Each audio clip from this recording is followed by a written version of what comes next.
हम एक another selected candidates का इंटरव्यू करने जा रहे हैं जिनका नाम है वत्सल वैश्य, जो आरआरबी जेई में सिलेक्टेड है। So first of all congratulation Vatsal. Thank you. So हम इस बारे में जानेंगे, प्रिपरेशन में क्या इन्होंने किस तरह के प्रॉब्लम फेस किए और ये कैसे इन्होंने सिलेक्शन किया। So introduce yourself. So my name is Vatsal. I am from Uttar Pradesh, Bareilly district. I have done my diploma in 2022 in electrical stream, and from the same stream I continued to my BTech also. And last year I completed in 2025. Uh, I scored the gold medalist in the university. This is my introduction. तो फिर आप RRB JE में के लिए आपने कब से preparation करना स्टार्ट किया और आप कैसे अवेयर रहे इस चीज़? तो बेसिकली मैं यूपी से हूँ और वहाँ पे माहौल रहता ही है गवर्नमेंट जॉब के लिए। तो डिप्लोमा एग्ज़ाम से पास होने के तुरंत बाद ही मुझे आइडिया नहीं था कि मुझे क्या करना चाहिए। तो मुझे टाइम अगर लगता प्रिपरेशन के लिए तो मेरा टाइम वेस्ट ना हो, मैंने बीटेक कर लिया उसके लिए, ताकि मेरा डिग्री भी हो जाएगी और प्रिपरेशन भी हो जाएगा। और लकीली फर्स्ट अटेम्प्ट में निकल भी गया, क्योंकि इसमें मेरा खुद का भी रोल तो बहुत कम बोलूँगा। मेरे इसमें टीचर थे कॉलेज में, उनको बहुत रोल रहा था, उन्होंने बहुत सपोर्ट करा था मुझे मेरे पढ़ने के तरीके से। और फैमिली को मैं दूंगा क्रेडिट, बट टीचर्स का ज़्यादा था, टीचर ने बहुत सपोर्ट करा। तो आपने 2022 में डिप्लोमा किया, उसके बाद आपने फिर बीटेक में कर लिया। तो आपने एसएससी भी दिया होगा और आपने मल्टीपल एग्जाम दिए होंगे, तो उनके बारे में बताइए। तो मेरा एसएससी 2025 क्लियर हुआ था, बट उसमें मुझे पीआरओ मिला था, बट मेरा एक्सपीरियंस नहीं था, तो वहाँ से मैं बाहर हो गया।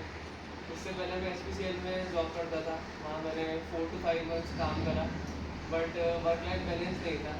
जिस अनफॉर्चुनेटली जिस डिपो मुझे मिला था, तो वहाँ मॉर्निंग 7 से लेके नाइट के 11 बजते थे, तो कोई मतलब नहीं था। और फिर मुझे अगर आगे ग्रोथ देखनी थी तो ग्रोथ वाइज कोई सही नहीं लगा था वो, दैट्स वाई मैं स्विच कर गया, आरआरबी में मैं आ गया वो। अच्छा अच्छा। तो जो आपने सीबीटी 1 का क्या स्कोर था? तो सीबीटी 1 में मेरा स्कोर 75 था।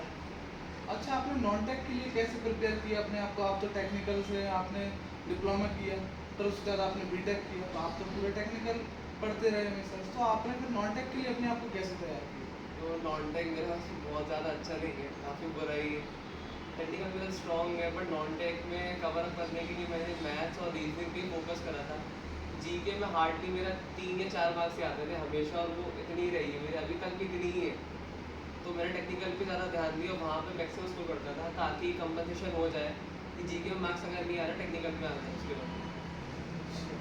बाकी मैथ्स और रीजनिंग तो ईजी रहती है, मतलब अगर आप एफर्ट डालोगे तो वो हो जाएगा, बट जीके मेमोरी पर बेस होती है, वो मेरी कमज़ोर है।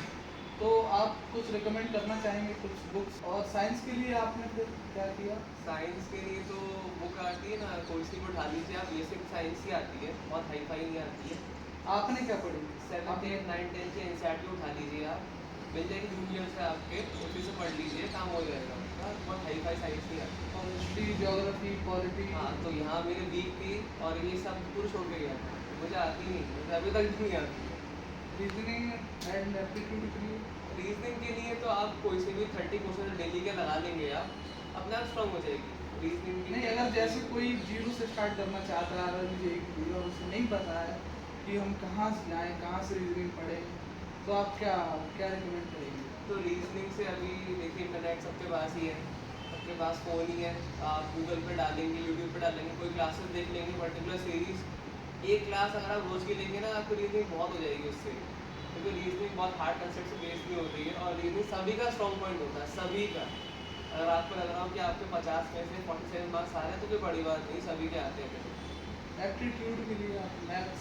मैथ्स के लिए भी सेम मैं बोलूँगा, यूट्यूब पे टीचर्स हैं, जैसे कि बहुत सारी, तो मैथ्स के लिए जैसे गगन प्रकाश सर को मैं फॉलो करता था, कोई प्रमोशन नहीं है उनका, आपकी जो मर्जी आप उनको फॉलो कर सकते हैं, बट मेरी उनके साथ ऐसा लगता था कि वो समझाते हुए समझ में आता था, तो मैं उनको फॉलो करता था। उनका मैंने बैच भी लिया था मैथ्स का एक, तो उससे हो गया था क्लियर। और जेईई लेवल एग्जाम्स पे इतनी हाई फाई मैथमेटिक्स भी नहीं आती है, हायर अलजेब्रा जिसे कहते हैं, वो एडवांस मैथमेटिक्स नहीं आती, बेसिक ही आती है। और टेक्निकल के लिए आपने कैसे अपने आप को CBT 2 में प्रिपेयर किया, और अपने मार्क्स बताइए, और अपना जो आपने किस तरह डिवाइड किया कि आपने इसको बताया। तो CBT 2 में टेक्निकली आता है सिर्फ, और बाकी नॉन टेक भी आता है, लेकिन टेक्निकल का मेजर पोर्शन रहता है, तो नॉन टेक्निकल में तो मैंने कम टाइम दिया, टेक को ज़्यादा टाइम डिवोट करता था। टेक्निकल में स्कोर 82 था, और उसके लिए मैं कॉलेज के बाद मैं वहीं रुक के टीचर से पढ़ता था, वही पढ़ाते थे मुझे वहीं पर ही अपना अपने स्पेशल क्लासेस लेके, हम लोग उन्हीं से हेल्प लेता था। मैंने 3 साल बीटेक में यही करा है, मोस्टली क्लासेस खत्म होने के बाद में उनको रुक जाता था, तो उन्हें पढ़ाता था। और जो कंप्यूटर हो गया और इन्वायरमेंट भी आता है एक सब्जेक्ट CBT 2 में, तो उसके लिए कंप्यूटर एनवायरनमेंट की सीरीज़ मैंने यूट्यूब से देखी थी, कौन सा चैनल? नाम मुझे भी याद नहीं आ रहा, बड़ी फेमस सीरीज़ है, क्योंकि इससे पहले रिक्रूटमेंट 2019 में हुआ था, सर जी क्लास का? सर जी क्लासेस, तो वहीं से आप देख लीजिए, वो इनफ होता है, क्वेश्चन भी अच्छे बताते हैं, और मैंने दिया था खुद अटेम्प्ट इस बार का, तो काफ़ी क्वेश्चन आ गए थे उससे, फंस गए।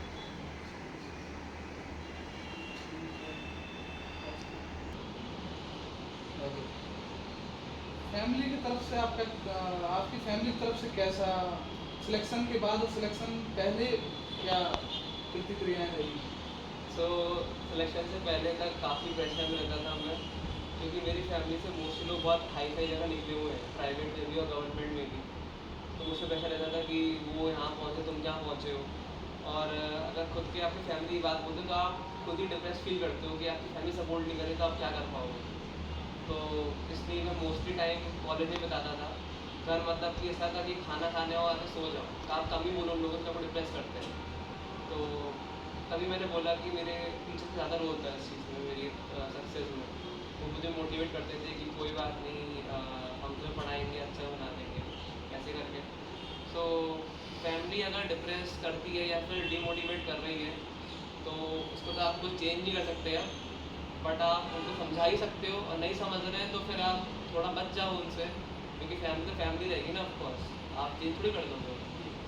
आजकल के आप देखते हैं बच्चे जो प्रिपरेशन करने के दौरान कभी लव रिलेशन में पड़ जाते हैं, और कभी कोई सोशल मीडिया डिस्ट्रैक्शन, भी कई तरह के डिस्ट्रैक्शन है आप जानते हैं, तो आप क्या देना चाहेंगे जो प्रिपरेशन करने वाले कैंडिडेट्स, उनको आप क्या सलाह देना चाहेंगे, या आप पे कोई ऐसा इंसिडेंट हुआ हो जिससे आपने एक्सपीरियंस लिया हो और आप वहाँ से आप ट्राई करके आए हो, तो ऐसी कोई मूवमेंट, कोई इंसिडेंट अगर आपकी लाइफ में हुआ हो तो बताएं, और अगर नहीं भी हुआ है तो आप कैसे गाइड करना चाहेंगे? नहीं, मैं नहीं मानता कि ऐसा कि सब में पढ़ना चाहिए रिलेशनशिप में, अपने अपने पर्सनल ओपिनियन रहते हैं, जो मेरा है मैं वो बता रहा हूँ, कि अगर आप एग्ज़ाम की तैयारी कर रहे हो और माइंड एक तरफ लगा रहे हो, तो इन सब चीज़ों में मत पढ़ो, मैं तो ये रिकमेंड करूँगा। अगर कर रहे हो तो बढ़िया बात है, हो सकता है दोनों मैनेज तो अगर आपका कोई पर्सनल एक्सपीरियंस? नहीं, तो कॉलेज टाइम में मेरा फोकस रहता था कि जाओ टीचर के पास बैठो, पढ़ाई करके आ जाओ।